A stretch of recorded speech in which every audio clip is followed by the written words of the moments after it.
Hello, everyone. I'm Xylia, and today we are going to disclose a great philosopher and his life. What if one of the greatest writers in history died believing he was a failure? A shy, troubled man trapped in a job he hated, haunted by self-doubt, crushed by family expectations, and consumed by loneliness. He spent his nights pouring his fears, anxieties, and suffering onto paper, convinced that his work was worthless. His name was Franz Kafka. Today, his books are studied around the world, and his name has become synonymous with confusion, despair, and the struggle of the human soul. But during his lifetime, he was largely unknown, plagued by illness, heartbreak, and a constant feeling that he would never be enough. How did a man who saw himself as a failure become one of the most influential writers in history? And what dark experiences inspired the haunting stories that continue to captivate readers more than a century later? This is the tragic and extraordinary life of Franz Kafka.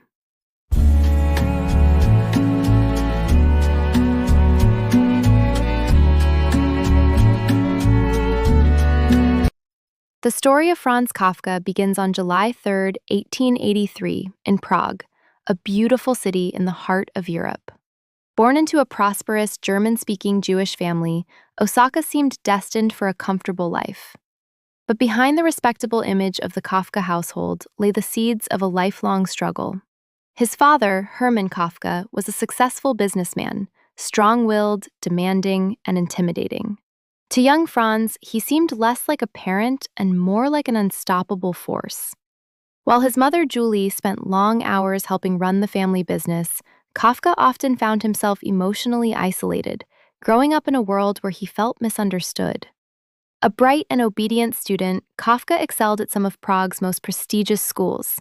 He studied Latin, Greek, history, and eventually enrolled at Charles Ferdinand University to study law. On the surface, he was following the path of success that society expected of him. But deep inside, another story was unfolding. Behind the good grades and academic achievements was a sensitive young man battling fear, self-doubt, and a growing sense that he didn't belong. The loneliness he felt during these formative years would later give birth to some of the most haunting and unforgettable stories ever written. Yet at the time, no one, not even Kafka himself, could have imagined the darkness that was still to come. To Franz Kafka's father, success meant power, money, and social status. He had built his business from nothing and expected his son to follow the same path. Writing, in his eyes, was little more than a distraction, a useless hobby that would never amount to anything. Determined to shape Franz into a respectable and successful man, he pushed him toward law, a profession that promised stability and prestige. Kafka obeyed. He studied law, earned his degree, and took on various responsibilities to satisfy his family's expectations. At one point, when the family opened an asbestos factory, Franz was placed in charge of helping manage the business. But his heart was never in it. While others focused on profits and production, Kafka's mind drifted towards stories, ideas, and the strange worlds forming inside his imagination. The factory suffered from his lack of interest, and eventually he abandoned much of the responsibility altogether. To his father, this was further proof that his son was weak, impractical, and incapable of succeeding in the real world. The constant criticism slowly poisoned Kafka's confidence. He began to see himself through his father's eyes, as a disappointment. Years later, in his famous Letter to His Father, Kafka confessed the devastating impact this relationship had on him, writing, "My overmastering sense of nothingness stems largely from your influence." Those words reveal the tragedy at the center of Kafka's life. The man who would become one of the most influential writers in history spent much of his life believing he was a failure. Every story he wrote, every page he filled, was created while carrying the crushing weight of self-doubt. Yet it was from this pain, this feeling of never being good enough, that his greatest masterpieces were born.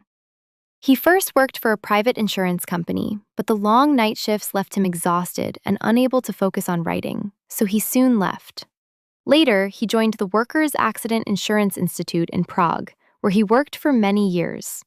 Though he was respected for his dedication and even received promotions, Kafka always referred to it as a bread job, something he did only to survive, while his true life remained hidden in the stories he wrote at night. By the time Franz Kafka stepped into adulthood, his life had already split into two worlds.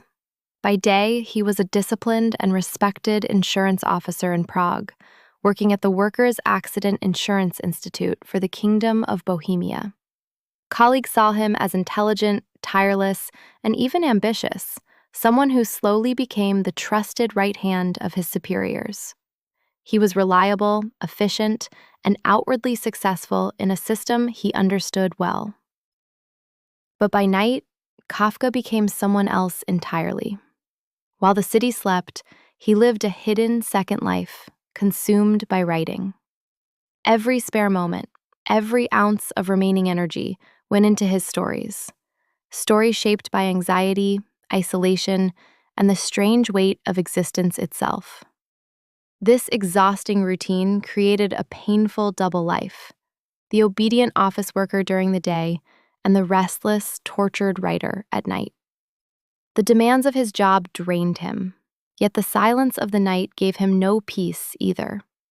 In this tension, Kafka found no relief, only exhaustion.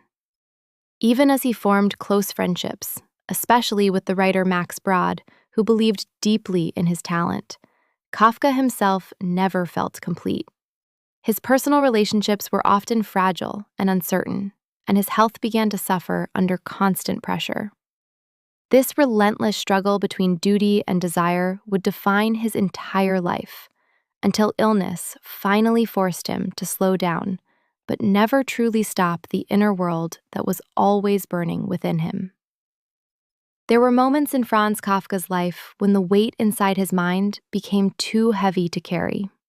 He often felt trapped not only by society, but by his own existence, questioning whether he truly belonged anywhere in the world. In letters to those closest to him, he confessed a haunting truth. "There are times, dearest, when I am convinced I am unfit for any human relationship." These words reveal more than sadness. They reveal a man quietly battling deep emotional isolation, a mind constantly torn between longing for connection and the fear of being unable to sustain it. Kafka's relationships reflected this inner struggle.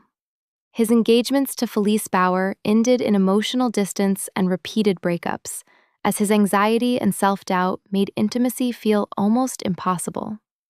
Later, his love for Melina Jesenska was equally intense yet equally painful, filled with admiration, fear, and emotional conflict that never fully resolved into stability. Love, for Kafka, was never a refuge.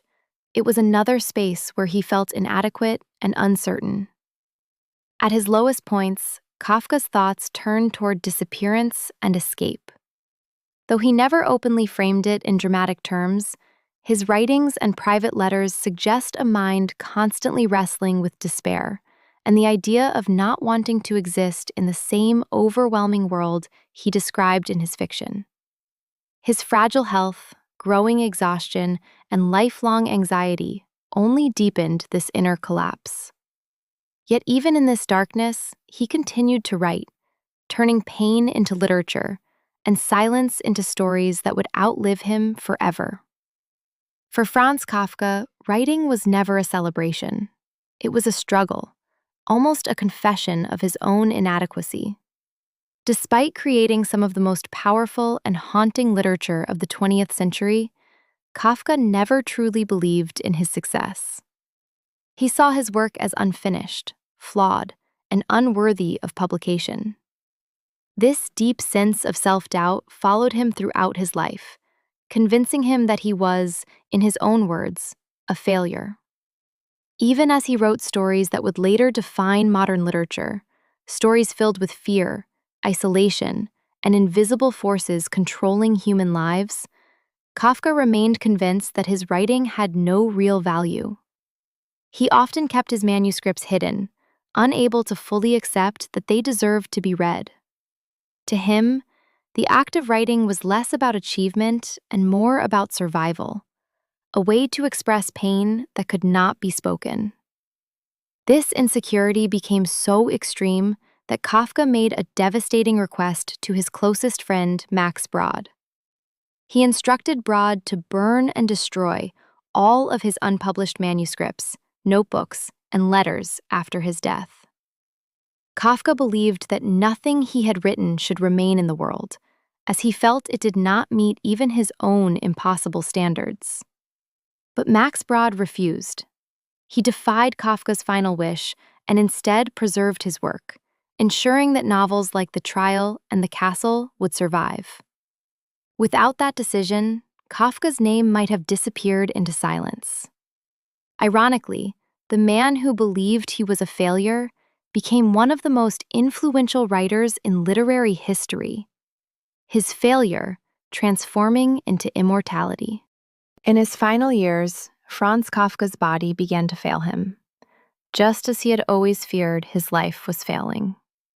Tuberculosis slowly consumed his strength, forcing him away from the world he had spent his life observing from the shadows.